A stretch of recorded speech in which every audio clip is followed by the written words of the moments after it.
Welcome to the other side of the studio. Join us for authentic stories, expert insights, and a fresh perspective on wellness to guide you through the nuances of life's transitions, reminding you that every shift, every change is an opportunity for growth. Rooted in the timeless teachings of Pilates, we journey through the 7 pillars of a well-balanced life: spiritual, emotional, physical, sleep health, nutrition, relationships, and financial balance. Are you ready to embrace transitions and live a conscious, strong life?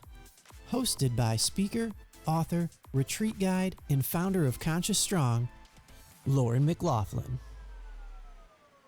Welcome back to another episode of The Other Side of the Studio, where we talk about everything related to your health and well-being out in everyday living so that you can become your own medicine. This episode, we are going to branch out into our physical health. Our physical health. The physical body, our physical health is truly what is going to keep us operating well so that we can live well, and we must nurture it. So in the previous episodes, we've covered the first very important parts to leading to our physical health. We had our spiritual health and we have our emotional health. So we need both of those really healthy and strong, very healthy. That is almost like the soil before you start adding the seeds of physical health and physical movement. Without our spiritual health and our emotional health really being strong, we are not going to be able to move into our physical self well. Okay, so if you're still really needing to focus on your spiritual side and your emotional health, then I would say go back and listen to those episodes so that you can really build that relationship. Because as we start to move into this physical being and how we start to understand what we need as individuals, we are all different. So what I need is going to be different from what you need. So understanding how you can start to relate to you so that you can understand what serves you best, that is what is going to give you the most optimal output when you start to embrace physical movement, whatever that may be. So physical health, the foundation of moving our body and moving it really well. I, as a practitioner over 20 years, trust me, I have seen it go so wrong. I have had many, many moments with clients where I've had to tell them, you're not ready to move yet. Stop. Don't move. And they look at me very strangely going, well, wait a minute, aren't I paying you to move me and to exercise me? And I'm like, yeah, but you're not ready to do it yet. So we have to go back. Let's take some steps back. So being able to understand when you are ready to move, that is what is going to give you that really healthy relationship with your physical movement, so that you're not going to the gym, getting on the treadmill, and just like some of all the many YouTube videos out there where the guy is being spun off the treadmill, rolling on the floor. We don't want you to do that. So being able to walk into any movement situation, physical situation, again, it doesn't have to be related to going in for a workout. It can be related to walking down the sidewalk so that you don't fall.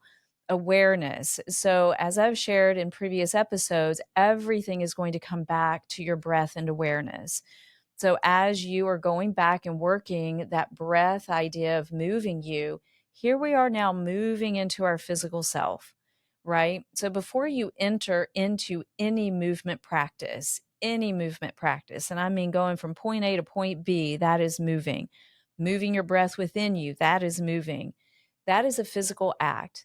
And you must have your awareness with you. Then you must have that breath work with you. So I always ask clients to sit for a moment before they start moving and be aware of how you're showing up today. Because how you are today, even from an hour ago, you're different. So what you may have been able to do yesterday may not be as easy today, right? So being okay with that, not beating yourself up, because anytime you start to force movement, it is going to be a disaster. It is. I've seen it. Anytime that you come into any movement practice, forcing it to happen, there is going to be something that goes wrong. An injury, a fall, something is not going to serve you well. So we must center ourselves. There we go. There's that centering word again. So then let's lead to the other side of this idea of this pillar that is concentration. If we don't have concentration while we are moving, that is going to have you spinning off the treadmill, like all of those YouTube videos that we find ourselves laughing over. We don't want to be laughing over you spinning off the treadmill or falling on the sidewalk. So we must concentrate.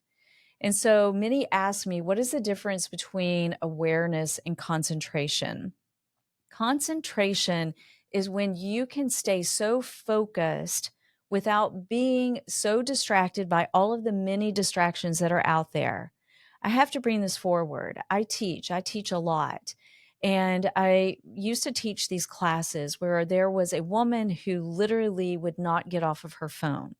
And now that we have devices all attached to us, everyone's looking at their phone on their watch. Everyone's reading emails while they are thinking they're working out.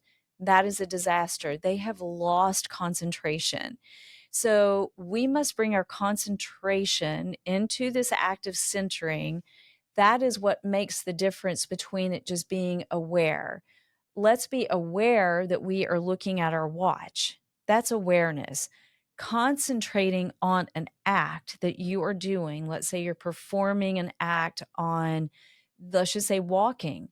You're focused on your walking. There is a distinction between the two, awareness and concentration. Concentration is staying here in the moment of the act that you're performing. So I've seen it go wrong if you lose concentration. So physical movement, it's imperative that we move our bodies. We were built as humans to move our bodies.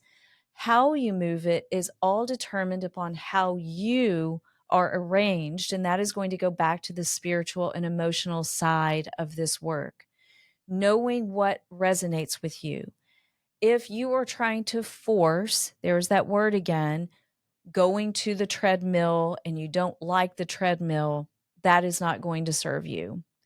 If you are trying to force any gesture, again, it is going to go wrong. So step back, understand what it is that you like to do, and then you start to move forward with that.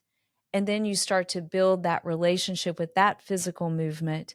Then you start to deepen that concentration on that act of physical movement without being distracted by thinking you have to do what everybody else is doing. This is all about you. So at the end of the day, your physical health is all about you and how you relate to your physical self. But it starts with your spirituality and it starts with your emotional health. So go back and visit those episodes if you need a little bit more nourishment in those areas.